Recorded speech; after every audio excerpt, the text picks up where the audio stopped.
నమస్తే, welcome to మన Telugu TV special story.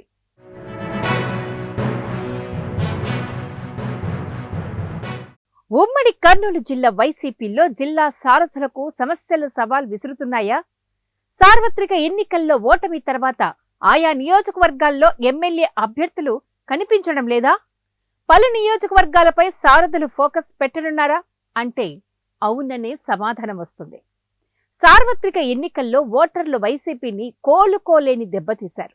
గతంలో ఎన్నడూ లేని విధంగా ఉమ్మడి కర్నూలు జిల్లాలో వైసీపీ 14 స్థానాలకు గాను 2 స్థానాలకు మాత్రమే పరిమితమైంది. అయితే పలు నియోజకవర్గాల్లో ఎన్నికల్లో ఓటమి చెందిన అభ్యర్థులు నియోజకవర్గాలకు దూరంగా ఉంటూ తమ వ్యాపకాలు కొనసాగిస్తున్నారు. ముఖ్యంగా కోడుమూరు, నందికొట్కూరు ఎమ్మెల్యే అభ్యర్థులు వృత్తిపరమైన సేవలో ఉండగా కర్నూలు అభ్యర్థి అంతర్మథనంలో పడ్డారు. దీంతో జిల్లా అధ్యక్షులు ఈ 3 సెగ్మెంట్లలో ఇన్ఛార్జీల నియామకంపై కసరత్తు చేస్తున్నారు. బలమైన అభ్యర్థులను ఎంపిక చేసే పనిలో నేతలు నిమగ్నమయ్యారు. ఈ నేపథ్యంలో జిల్లా సారథులు తడబడతారా, నిలబడతారా అన్న ప్రశ్నలు తలెత్తుతున్నాయి.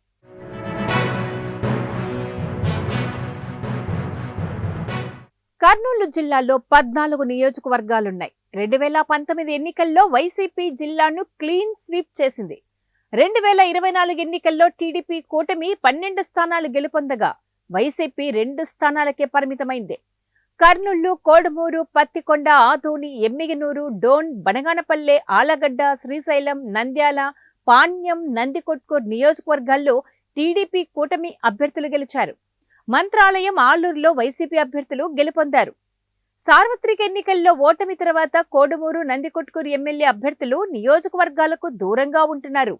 కర్నూలు వైసీపీ అభ్యర్థి మాజీ ఐఏఎస్ అధికారి పరిస్థితి గందరగోళంగా మారింది. ఎమ్మెల్యేగా గెలిస్తే మైనారిటీ కోటాలో మంత్రి పదవి వస్తుందని ఆశించారు.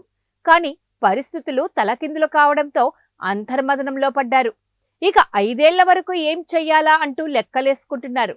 ఇక మాజీ ఎమ్మెల్యే హఫీజ్ ఖాన్ కేసుల భయంతో కర్నూలును వీడగా వైసీపీ క్యాడర్ డైలమాలో పడిపోయింది.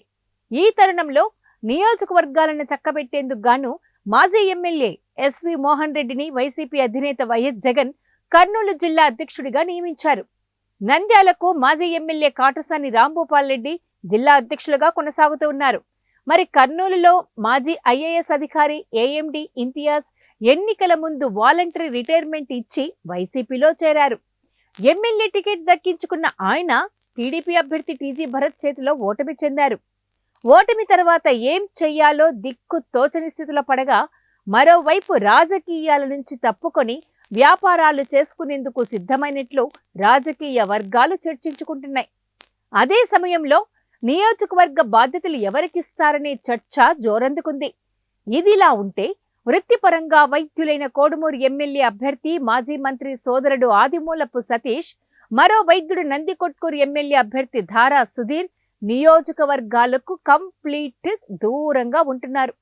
ఒక్క ధారా సుధీర్ మాత్రం ముచ్చుమర్రి బాలికా ఘటన సమయంలో కనిపించారే తప్ప నేటి వరకు నియోజకవర్గంలో టార్చ్ వేసినా కనిపించని దాఖలాలు లేవు. మరి నియోజకవర్గ బాధ్యతలు చేపట్టిన యువనేత బైరెడ్డి సిద్ధార్థరెడ్డి కూడా సైలెంట్ కావడంతో ఆయన అనుచరులు మాజీ ఎమ్మెల్యే బైరెడ్డి రాజశేఖర్ రెడ్డి సమక్షంలో టీడీపీలో చేరారు.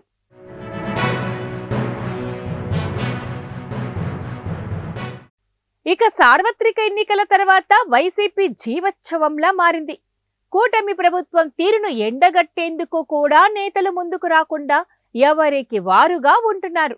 ఎమ్మెల్యే అభ్యర్థుల గెలుపు కోసం మాజీ ఎమ్మెల్యేలు హఫీజ్ ఖాన్, ఎస్వి మోహన్ రెడ్డి, ఎంపీ అభ్యర్థి బివై రామయ్య, బైరెడ్డి సిద్ధార్థరెడ్డి, కుడా మాజీ చైర్మన్ కోట్ల హర్షవర్ధన్ రెడ్డిలు చాలా కష్టపడ్డారు.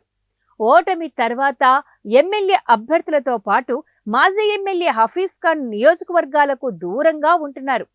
5 ఏళ్ల పాటు పార్టీని ముందుకు నడిపించడం చాలా ఖర్చుతో కూడిన పని కావడంతో ఎమ్మెల్యే అభ్యర్థులు 5 ఏళ్లు ఏం చెయ్యాలా అన్న యోచనలో పడ్డారు.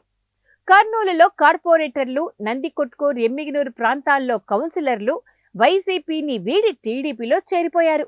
ఈ నేపథ్యంలో కర్నూలు నియోజకవర్గానికి మాజీ ఎమ్మెల్యే హఫీజ్ ఖాన్ను కానీ, ఎస్వి మోహన్ రెడ్డి సతీమణి, కేడీసీసీ మాజీ చైర్పర్సన్ విజయ మనోహర్ని కానీ ఇన్ఛార్జిగా నియమించే అవకాశాలు కనిపిస్తున్నాయి. మాజీ ఐఏఎస్ రాజకీయాల నుంచి తప్పుకుంటారా లేక కొనసాగుతారా అన్న విషయంపై స్పష్టత రావాల్సి ఉంది. మరి కోడుమూరులో మాజీ ఎమ్మెల్యే డాక్టర్ సుధాకర్ యువతిపై లైంగిక దాడి కేసులో నిందితుడిగా ఉన్నారు. దీంతో ఆయనకు వైసీపీలో సరైన స్థానం లేదనే చెప్పాలి. అదే నియోజకవర్గంలో మొదటి నుంచి కుడా చైర్మన్ కోట్ల హర్షవర్ధన్ రెడ్డికి అనుచరుడిగా, రాజకీయ వారసుడిగా అనేక సేవా కార్యక్రమాలతో నియోజకవర్గంలో మంచి గుర్తింపు ఉన్న నియోజకవర్గ నాయకులు సంధ్యా విక్రమ్ కుమార్ ను ఇన్ఛార్జిగా నియమిస్తారనే ప్రచారం ఇప్పుడు జోరందుకుంది. ఎమ్మెల్యే టికెట్ కోసం ఆశించిన ఆయన అధిష్టానం సూచన మేరకు సీటును త్యాగం చేసేశారు.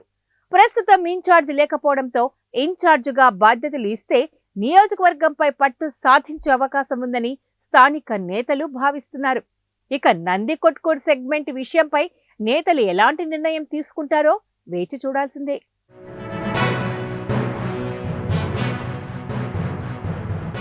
సో ఏది ఏమైనా జిల్లాలోని పలు నియోజకవర్గాలకు ఇన్ఛార్జీల నియామకం జిల్లా అధ్యక్షులకు పెను సవాల్గా మారింది. జిల్లాలో పార్టీకి పూర్వ వైభవం తేవడానికి జిల్లా పెద్దలు కసరత్తు చేస్తున్నారు. వచ్చే స్థానిక సంస్థల ఎన్నికల నాటికి పార్టీని బలోపేతం చేసే దిశగా జిల్లా అధ్యక్షులు ముందుకు సాగుతున్నారు.